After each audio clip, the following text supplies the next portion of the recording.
প্রিয় রান্নাঘরের প্রিয় বন্ধুরা, এগুলো কি নিয়েছি দেখেই বুঝতে পারছেন নিশ্চয়ই। খুব সুন্দর কাঁঠাল এবং শক্ত, রঙটা খুব সুন্দর হয়েছে, মিষ্টিটা একটু কম। তো এত শক্ত কাঁঠাল খাওয়া যায় না, কারণ বাড়িতে কেউ কাঁঠাল খেতে চায় না। এই জন্যই আমি ভাবলাম কাঁঠালটা দিয়ে কি তৈরি করা যায়। তো দানা থেকে আর ভিতরে যা থাকে অপরিষ্কার, যেটা খাওয়া যায় না, সেটা বার করে আমি কাঁঠালগুলো সবকটা দেখুন একটা মিক্সি বলে নিয়ে নিয়েছি। তো কাছের এবং দূরের বন্ধুদের জানাচ্ছি আমার অন্তঃস্থল থেকে অসংখ্য অসংখ্য ভালোবাসা। কেমন আছেন? নিশ্চয়ই সবাই খুব ভালো আছেন, আমিও খুব ভালো আছি। তো আমার চ্যানেলটিতে যদি আপনি নতুন হয়ে থাকেন, আজকে চ্যানেলটিকে সাবস্ক্রাইব করে বেল আইকনটা প্রেস করে পাশে থাকবেন আর দেখতে থাকুন। তো এভাবে আমি সবকটা কাঁঠাল নিয়ে নিয়েছি। দানাগুলো পরিষ্কার করে কি করলাম, রেখে দেব। এটা দিয়েও আমি একটা রেসিপি নিয়ে আসবো আপনাদের জন্য। তো এবার কাঁঠালগুলোর মধ্যে আমি দিচ্ছি নুন, তারপর এবার দেব আমি চিনি, পরিমাণ মতো চিনি দিয়ে দিচ্ছি। তো ভাবছেন তো এটা দিয়ে না প্রিয়দি আবার কোনো আইসক্রিম নিয়ে আসবে? না না, একদম না। কোনো শরবত না, কোনো আইসক্রিমও না, সম্পূর্ণ একটা আলাদা রেসিপি নিয়ে আসবো এটাই রসটা দিয়ে। তো দেখতে থাকুন আর সঙ্গে থাকুন। আর একটা টুক করে লাইক করে দিন এখনও অবধি যারা করেননি লাইকটা, কারণ আমরা অনেক সময় ভুলে যাই ভিডিও দেখতে দেখতে লাইক করতে। প্লিজ প্লিজ প্লিজ একটা লাইক করে দিন। তো দেখুন খুব স্মুথ একটা পেস্ট হয়ে গেছে। কাঁঠালটা চিনি দেওয়াতে খুব সুন্দর টলটলে একটা কাঁঠালের রসের মতো হয়ে গেছে। দেখতেই পাচ্ছেন, ঢালছি কি সুন্দর লাগছে, একটা বোলের মধ্যে ঢেলে নিচ্ছি। তো এবারে যে জিনিসটা আমি মিক্স করব এখানে কাঁঠালের রসের মধ্যে, এটা হচ্ছে গোবিন্দভোগ চালের গুঁড়ো। তো অল্প গুঁড়ো ছিল আমার বাড়িতে করা। এবারে এটার সাথে আমি আরও কিছু ময়দা মিক্স করছি। যতটা চালের গুঁড়ো দিয়েছি তার হাফটা আমি ময়দা দিচ্ছি। এর মধ্যে এবারে দেব বেকিং সোডা বা কুকিং সোডা। তো ওটা দিয়ে আমি এবার বেশ ভালোভাবে এটাকে মিশিয়ে নেব।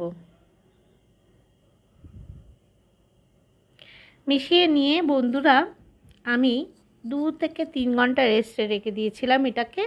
2 থেকে 3 ঘন্টাই বা কেন ছিল, আমি রান্নার শেষে ওই 11টার দিকে আমি এটাকে মিক্স করে রেখেছিলাম। আর আমি সব কাজ সেরে খেয়ে দিয়ে একটু বিশ্রাম করে আমি 3টের দিকে এটাকে বানাতে গিয়েছিলাম। তাই 2 থেকে 3 ঘন্টার বেশি রেস্ট হয়ে গেছে এটার। তো এটা চালের গুঁড়ো দিয়েছি, তো যত রেস্টে থাকবে তত জিনিসটা নরম হবে বা ফুলবে।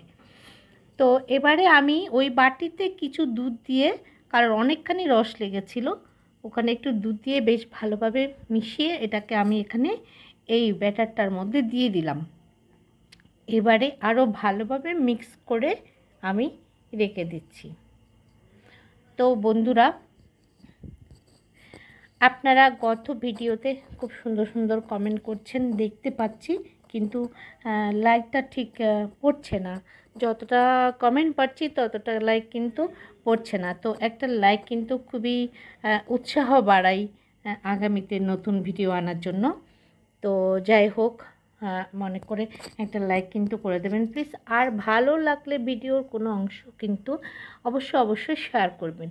তো এই একটা কাচের বাটি নিয়ে আমি বাটিতে কি করেছি দেখতে পেয়েছেন, ওটা কিন্তু আমি বাটার লাগিয়েছি, একটা ব্রাশের সাহায্যে আমি একটু বাটার লাগিয়ে দিয়েছি। তো আপনারা চাইলে ঘি লাগাতে পারবেন, না হলে সাদা তেলও বা লাগাতে পারবেন। তো এবারে দেখুন লাগানোর পরে আমি এখানে ওই ব্যাটারটাকে হাফ ঢেলে দিয়েছি এই বাটিতে। ঢেলে দিয়ে তার উপরে কি করছি, কিছু কাজু কিশমিশ ভিজিয়ে রেখেছিলাম, ওটাকে বেশ ভালোভাবে চেপে এইখানে দিয়ে দিচ্ছি।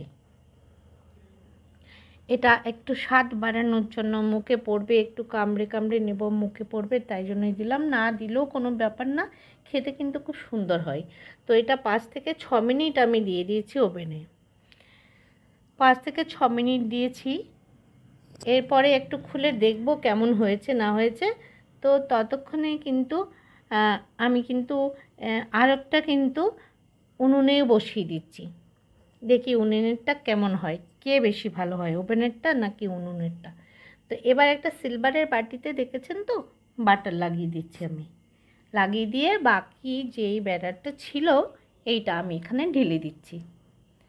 তো আবারও বলেছি, ঘি অথবা তেলও দিতে পারেন আপনারা। এবারে বাকি যেই কাজু কিশমিশ ছিল ওটা এখানে দিয়ে দিয়েছি, এটা মাঝখানে করে দিচ্ছি। এর ওপরে আরও একটু ব্যাটার বাকি আছে, ওটা আমি ওপরে দিয়ে দিচ্ছি। তো বন্ধুরা,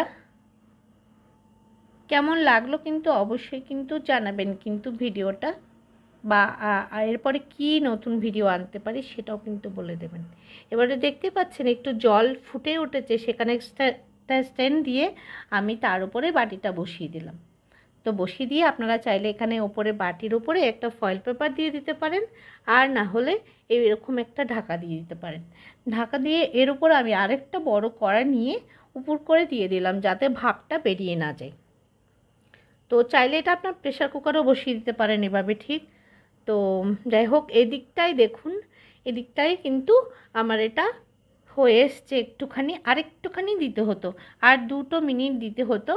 তো আমি দেখে নিয়েছি একটা কাঠি দিয়ে, আর একটু হবে, আর 2 মিনিট দিয়ে দিয়েছি। তারপর দুটো একসাথে নেমে যাবে। আর যেটা উনুন দিয়েছি ওটা না 20 মিনিটের মতো ফুটিয়েছি, 20 মিনিটের মতো ওখানে রেখেছি। তো এবার যেটা ওভেনে দিয়েছি, ইলেকট্রিক ওভেনে, ওটা কিন্তু রেডি হয়ে গেছে, ওটা নামিয়ে নিয়েছি। এবার এদিকে এসেছি আমি, যেটা উনুনে বসালাম, গ্যাস ওভেনে যেটা বসিয়েছি সেটা দেখুন, সেটাও হয়ে গেছে। তবে জানেন, যখনই কাটছি তখনই বুঝতে পারছি যে যেটা আমি গ্যাস ওভেনে করেছি ওটা কিন্তু খুব সুন্দর হয়েছে। এবার আমি একটু উল্টে এটা নিয়ে